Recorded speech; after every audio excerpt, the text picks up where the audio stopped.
there is no time where you should be buying a car and sitting on it and worrying about its investment value, right? That's the problem with the market right now, is that everybody's buying cars speculating.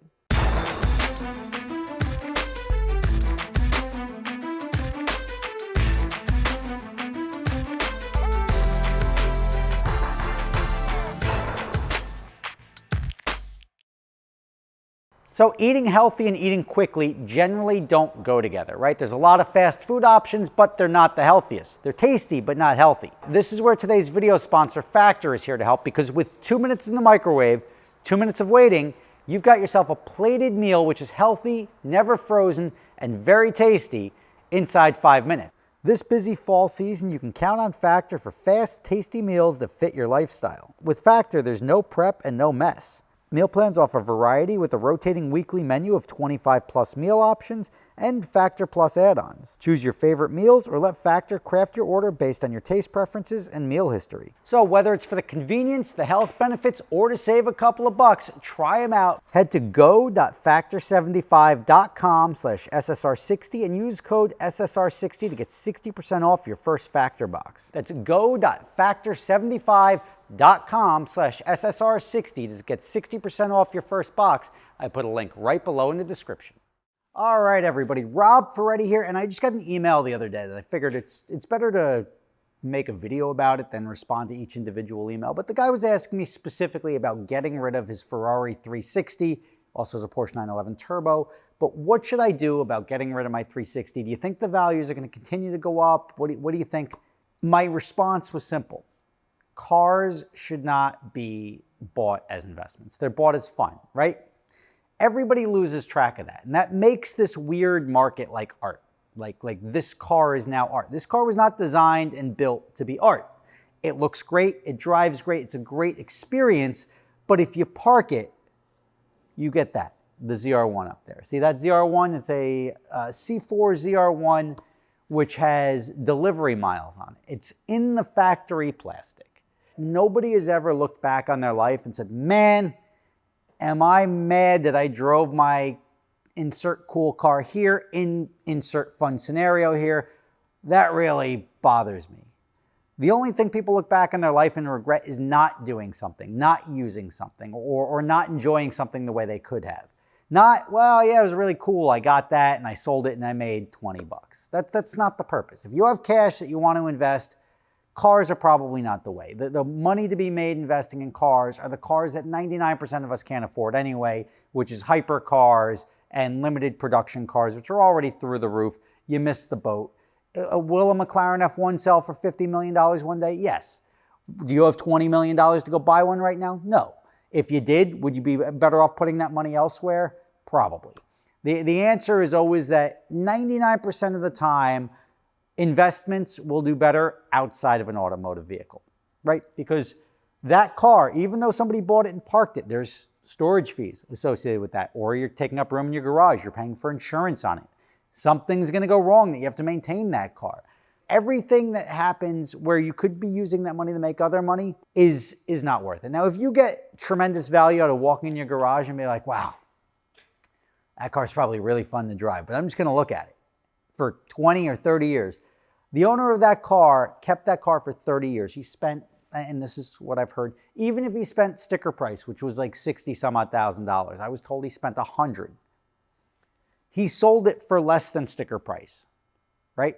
And this is with delivery miles on it. So you have a guy who bought a car, sat on it for 30 years, didn't use it because it's a collectible car, thinking it's going to be worth money, and lost money. Now, if you think about taking, let's just forget about the $100,000. If you take that $60,000 and invest it for 30 years, let me introduce you to compound interest. I'm not even talking about a market guru here, but you're talking probably $1 million in the bank. $60,000 over 30 years of not touching it, even at 5 to 7% interest, compounding over 30 years, I would do the, I'll do the math, I'll overlay it.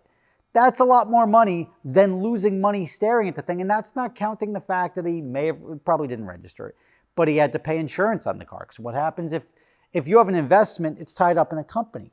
If you have a car and something happens to the car, you need insurance in case something happens to that car because you need to cover that. So you're insuring your investment. So he's probably blown all of the $60,000 over 30 years just insuring the thing for $1,000 a year and then selling it at a loss. That's a problem. My cousin, we were doing an adventure drive trip up to Vermont. I'm like, hey, if you want to come, this is right up your alley. We're going to Whistle Pig. It's going to be a great time. And he's like, yeah, you know, I've got this Firebird. I just don't want, it was WS6, great car, right? Big nostrils in the front, badass car. It's got 35,000 miles on it. I just don't want to put the miles on it. I'm worried about like the value of it in the future. And I'm like, dude, get in the car and drive.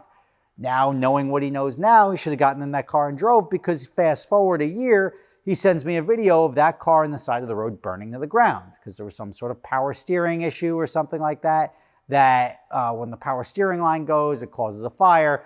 And he watched his car that he didn't drive because he's so concerned about the value of it in the future and the collectability of it. He sacrificed his enjoyment of that vehicle only to have the thing burn to the ground and make an insurance claim and find out that it wasn't insured for what it was supposed to be worth. And he ultimately got another one with the insurance money. But at the end of the day, he is going to always look back and regret not going on that trip because he didn't want to drive his car. I just want to point out that there is no time where you should be buying a car and sitting on it and worrying about its investment value, right? That's the problem with the market right now, is that everybody's buying cars speculating as to the investability of it, because the market's been going like this. It's never gone like that. It usually goes down and eventually they come back up. Here's the car market, right? They come down, they go down, they come up again, and you're like, wow, I'm loving it, it's going up. But then they go back down again. Why? Because nobody cares about most regular cars. Like, you know, you go to an old car show, you go up to the Bear Mountain Car Show, hundreds of cars, right? Pristine example of who gives a damn 1971 Ford.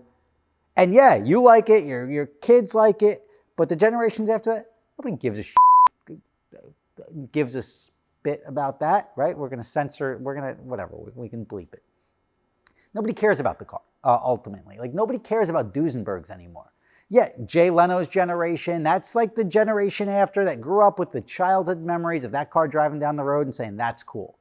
The only people that care about old cars like that anymore are movie companies that need them to film. That's it. So your entire value, nobody enjoys. I had a 48 Buick my grandfather gave me. It was cool, it looked cool, it leaked on the floor, I kept having to fix it. It was not fun to drive in any way, shape, or form. Like, the technology has come so far, having that thing bouncing up and down on the road and feeling like you're about to crash at any turn just wasn't worth it. And I guarantee you, these cars, and that's why the market goes down. So you buy a new car, it depreciates, comes back up as people start seeing value in it, and then they get passed on generation and the value goes back down because nobody cares about your old cars anymore, because generationally, everyone's like, that's old garbage. Take your VCR and shove it up your butt. So, cars are not investments. The cars that are investments or are investment grade, really, like most of you guys shouldn't even be thinking about anyway. And there's generally, I think 99% of the time, better places to put your money if you have that cash available, especially if you're borrowing against it. Now you have interest expense. If you have cash available, buy a car that you're going to enjoy. Enjoy the crap out of it. Drive it. Don't worry about the mileage or anything. Enjoy it, maintain it. If you love it that much, enjoy it till you can't enjoy it anymore. Give it to your kids. Let them deal with it. Rob Ferretti, thank you for watching. Go out and drive them. If you have money, don't buy a car as an investment. That's the problem we're having right now. It creates a false market, and then everything goes down, and everyone cries when the market goes down. And then the repo company's like, which is what they're doing now.